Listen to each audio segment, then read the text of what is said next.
Hey guys, welcome back to the channel. Welcome if you're new. Just giving you another update on the developments 1 month after the passing of Hurricane Beryl in the north of Grenada. At the 1st of July 2024, Hurricane Beryl hit landfall in the island of Grenada as a Category 4, with the eye passing over the sister island of Carriacou. The north of the island has been heavily damaged by this hurricane, with Carriacou seeing catastrophic damages. So today we start off in the town of Sotes, the northernmost town on the mainland in the parish of St. Patrick's. They also got severely damaged by the hurricane, but if you see now, 1 month after, a lot of the roofs have already been repaired. You can see that by the new galvanized. Some people are yet to repair their roofs, but even the schools, some of the schools, see some buildings did not get damaged too bad, but then others got severe damage. You can see below here, while some houses are still left with the entire roof gone.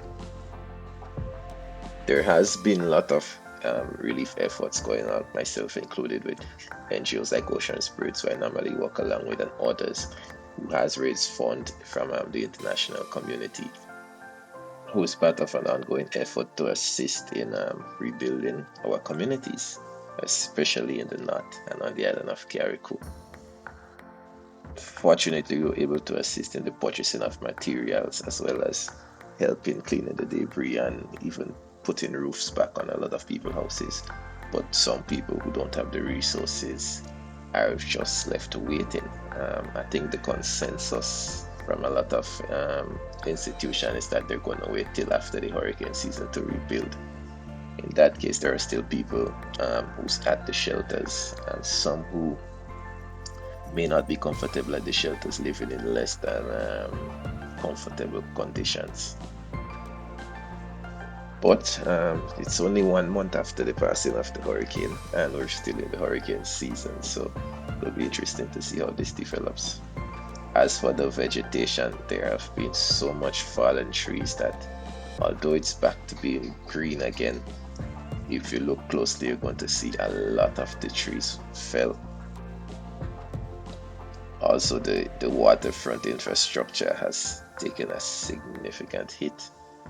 This is the breakwater in Sotes. We call it the breakwater because this beach would have extended much further into the ocean. However, with a change in the physical structure, the waves are right on the doorsteps.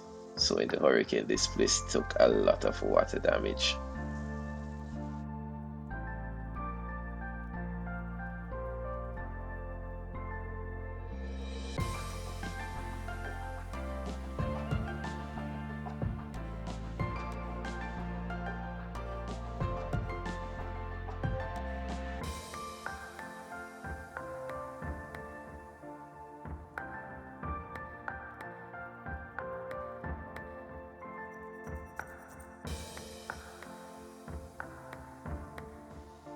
Yep, so as I was saying, you can see some areas are really green, but other areas are still sort of brown with a lot of fallen trees.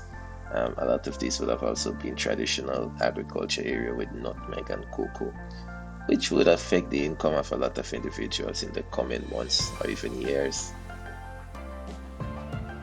Some places we were able to put a roof back on, other places are still damaged, like this house who a tree fell on.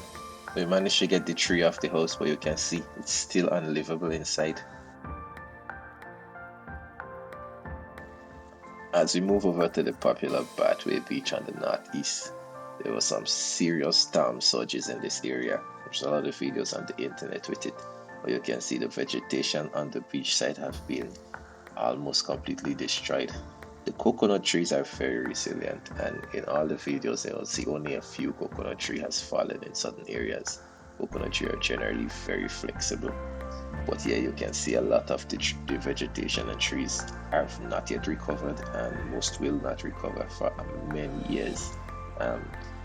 This building here actually was damaged since Hurricane Ivan, so what you're seeing is not the impact of Hurricane Beryl, but it was since Hurricane Ivan. It has not yet been rebuilt, and now Hurricane Beryl has passed. But this beachfront here would have been covered in a bit more vegetation with what we know as sea grapes. A lot of the sea grapes have been destroyed by the hurricane. The blooper, there's a video on the channel. This was a thriving bar on the beach, but you can see it's flattened. A lot of the debris has been removed.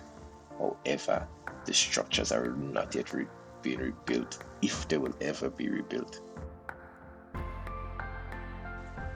This beach is known for the strong currents. There's a small barrier rock, a naturally occurring barrier rock on the beach. So don't let the white sand trick you. It can be very dangerous up here, but it's such a beautiful beach. You can also see a large quantity of sand deposited well up into the coast, which would have not normally been there, but it has not been removed after the hurricane, of course, but this would have all been occurrence due to the hurricane. I've mentioned the damage to vegetation many times before, but the mangroves took a serious hit. This is the Livera wetland area, and all you're seeing as we're approaching it now, all those fallen trees are mangroves. This would have been a thriving mangrove forest in a freshwater lake wetland habitat, more of a brackish water than freshwater. There was also a nice boardwalk. You can't see the boardwalk here. I think it's covered by those fallen trees, but an observation tower. All you can see here is just destroyed mangroves, and this goes on for it's a really large area. Now you can see the extent of the water. However, all of this was covered with really nice healthy mangrove forests, so that will take a while to recover. On the back you can see Livera Beach, which would be our main leatherback sea turtle nesting beach on the island, and unfortunately most if not all of the nest of the season would have been destroyed by the storm surges. The beach itself was taken away, but it's a very high energy beach, so we'll be back.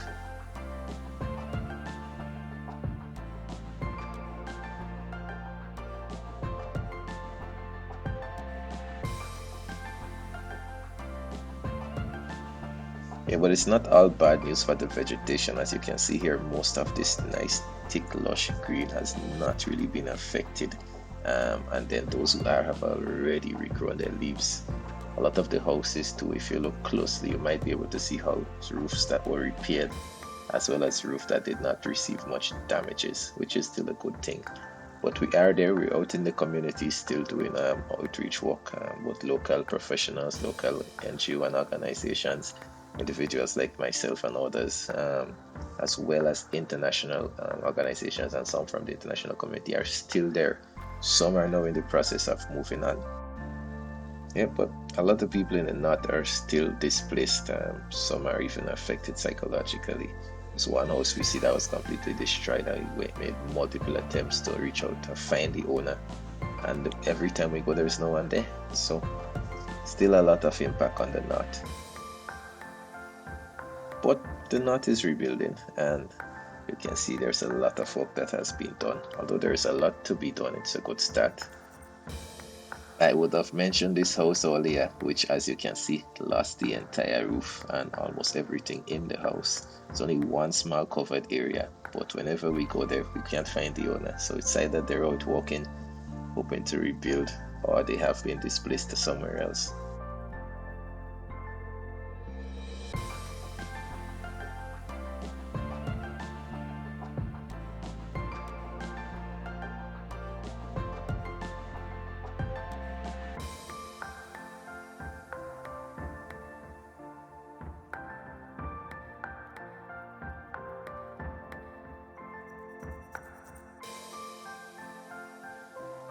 On the northwest side of St. Patrick's, over behind Shanty Mill and those places, see a lot of hidden houses into the vegetation who also has not yet recovered their roofs or anything. But yeah, on that side, what we've noticed the pattern of the hurricane was there'd be some areas unaffected, and just right next to it, it was completely destroyed. There was like small tornadoes moving around. And the vegetation shows the map of this, because if you follow some areas, you would see complete destruction of the large trees, and just a little way next to it, nothing.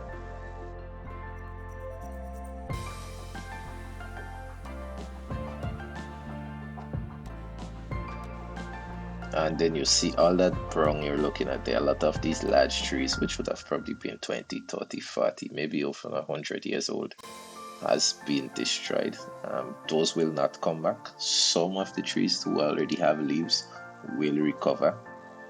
Other places, like in this valley, you can see on the left side, unaffected. On the right side, the large trees have all been stripped.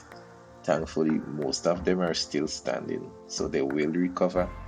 But unfortunately, a lot of these trees here will already be dead or are at the stage of dying. A lot of the properties up here are very secluded and out of the way. You can see here a lot of repair has been done to this roof, which would have taken significant damage. You'll see that by the different colors on the top. Another house in the same yard has its entire roof still gone.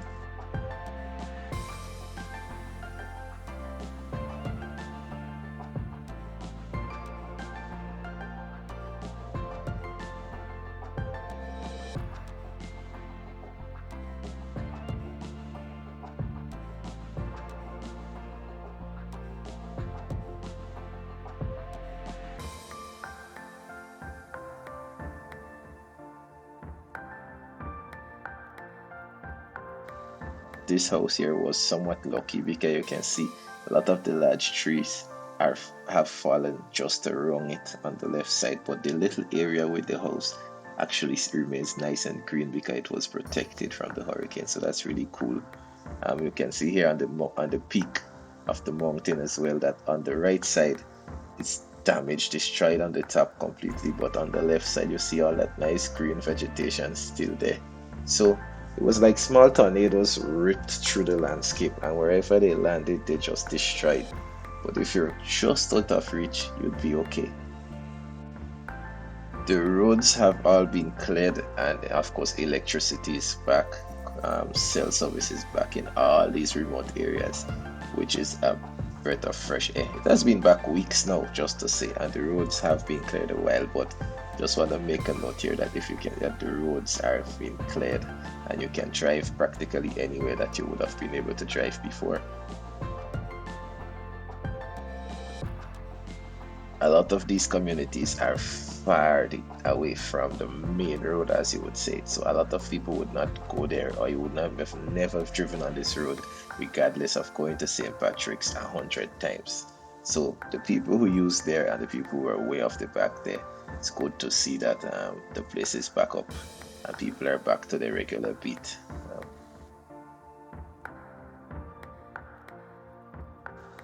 These aerial views give you a really good look at the big picture, as you would say it, and a lot of debris have been removed after the hurricane. A lot of these areas you would have seen galvanized and bowed all over, just scattered all around. A lot of this you can still see some areas with that. However, a lot of the debris has been removed. But yes, the north is recovering, and most has recovered significantly. The vegetation will take a while, but it will return. And there's lots of areas with still untouched, pristine vegetation, so that's good. But that's the north of the island. We had a look. Hopefully, if you did look at the whole video, thank you very much. Hopefully, I've been able to inform you on the current situation and the progress. I have to return to the island of Carriacou very soon, so I'll give you an update on Carriacou, which has been the most impacted area. I'm also going to that island. You can see on the top of the screen where there was 15 homes. They have been completely destroyed. We're going to go up there, have a look around, and interview some of the people who live there, the fisher folks, to find out what are their immediate and a little long-term needs. So hopefully we can help with that. So there might be a video coming out of that on the channel soon. So yeah, stay tuned. Thanks again for the support. Subscribe to the channel if you haven't. Let me know in your comment what you might want to see. Maybe an area there you might need an update on. Yep, give me one of those likes, man. Thanks again, and look out for the next one.